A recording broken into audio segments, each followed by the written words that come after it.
بسم الله haddaan ina sulub iyo taariikhdiisa dadkow idin xasuusiyo haddii aad leedihiin meel wax xasuusata oo taariikhda qabata horta ina sulub waxaanu xasuusannahay markaynu intiisii hore iskaga nimaadno oodweyne 1996 oo dagaalkii Maria Alool ku socdo ayaa ina cigaal soo diray 3 nin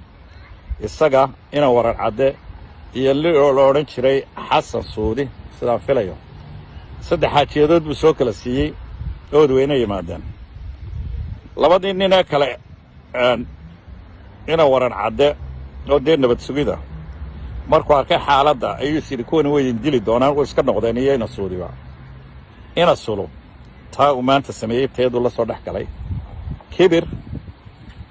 iyo adiyad buu la soo dhex galay way garaaceen si fiican bay u garaaceen gaarigiina waxaa ka qaaday nin la odhan jiray qalaaf ayaa furaha ku rogtay isagoo ay garaaceen ayuu ina cigaal ku noqday iyo hargeysa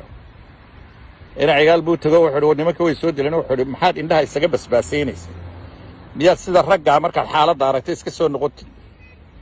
horta indha basbaasayntii buu weli maanta wadaa waxaa ku xigtay ceel xume abriyooni soo ku shiraysa ceel xume amaba dee garxajisba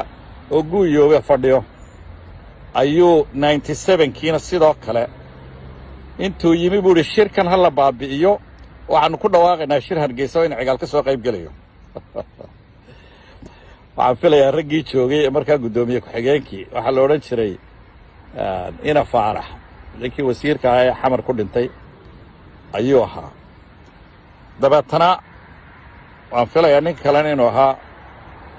ina boodle cabdi boodlaan u malaynayaa raggu u yimi ka midka ahaa nuur faarax baa la odhan jiray allah yarxameh markuu sidaa ku yidhi bay dadkii u tageen waxay dhaha waa ninkii ina sulubo ordaya ayaa waxaa shubaya way garaaceen markaana si fiican bay u garaaceen laakiin gaadhigii uu la cararay maalintaana isagoo ordayo haddana ina cigaal ku noqdo wuxuu ina cigaalo maantana way soo dileen wuxuu niyow indhaha mascagaleydaad sidataa baan u malaynayaa dib wax kugu diri maayo halkaas ka fadhiiso horta maantana waa tii 3aad iyo 4aad waa uu yaqaanaa dareenka dadnimada ka baxsan ee aan fahmi karin xaaladdu halka ay marayso maanta isaga oo dawladdii dadka hadlaysay ka tirsan oo weliba ku digtay oo kibir ahaan u hadlay oo adiyad ahaan u hadlay oo afxumo ku hadlay markii dadkaa la laayay ayuu isagoo aan apologize ka bixin oo raaligelin ka bixin ayuu intuu soo xaragooday go'iisii shaalka ahaa ee la eriyan jiray ayuu isla soo dhex taagay dad weer cas xidhan rag baan halkaa joogin ee waxay ahayd inay gaadhigana kala hadhaan sidii raggii hore odhan jirayna ay sameeyaan taariikhda ina sulub waxay ku suntan tahay barmadow kuwa maanta ku raacay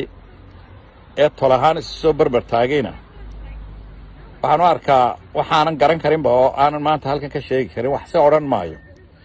waxaase liidnimo ah dadka uu 35 iyo 20 sannadood ina sulub dhiiggooda ka baayaca mushtaraynayo ee dhiiggooda businesska ka furtay inuu wakhtigan ku soo gaadho ina sulub magtiisa ay meel iska sii dhigo waabuu cunay wuu qabaa magtiisii 100 iyo something buu cunay magtoodii oo uu qabaa markaa oo reedin in magtiisii cunay qaarna ku amaahday weeye waxa loo daawanayo ee maanta loo daawanayo ee weliba isagii uu adyadoonaya hadlayo qaarna isu soo barbar taagayaan anigu dadkaasaan u arkaa dad liida oo aan maxay haytoy aan ka tallaabsan karayn irbad dhuub gelin karayn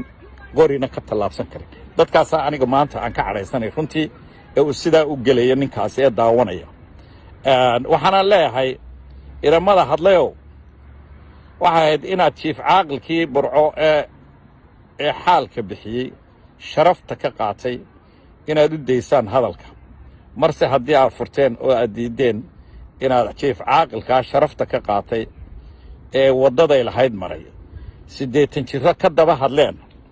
qasab bay igu noqotay inaan aniguna wax ka idhaahdo oo dadkaa aan wax kala idhaahdo ina sulub waxaan leeyahay ragga soo barbar taagayo sharaf darra ay soo barbar taagteen nacasnimo ay soo barbar taagteen kibir iyo doqonnimo iyo adyad baa soo barbar taagteen ardadkaad sadalada u sheeganayseen miyaad maanta ugu hanjabaysaan xaafad heblaayo soo gala sida carruurta yaryar iyo hablaa yaryar car xaafadayada kaalayoo deerka eegaysa soo taag ayaa maxay tay leedihiin xaafad heblaayo car soo mara sharafta ilaahay idinka qaad ilaahay isaha idiin soo celiya karaamada waa idiin ducaynaynaa nagaba go'daan oo maxay ahaatay wax nooma idin tarin laakiin ceeb iyo sharaf xumo ayaa deegaankaygana u soo jiideen magac ahaanna noogu soo jiideen dadka uu jaayfeeyena waxaan leeyahay ee beelaha muse cabdulle iyo dadka kale waa ina sulubna inuu magta ku qadeeyo dhiiggeenna horey u soo dhacday waa ula siban tihiin dadka kalea ula siban tihiin kuwa la laynayaa waa ilmaadeeradii horena loo laynayey ee uu ku soo qaadanayey jawaanka u soo qaadanaya u soo tolanaya dhiiggooda iyagana waxaan leeyahay jiif caaqilkaas ayaa wixii arrin ahaa dhammeeyey isagaanaynu uga harsannay isagaanaynu uga dambaynaynaa jiif caaqilkana waxaanu leenahay axmed maxamed daahir ilaahay sharaf ha ku saaro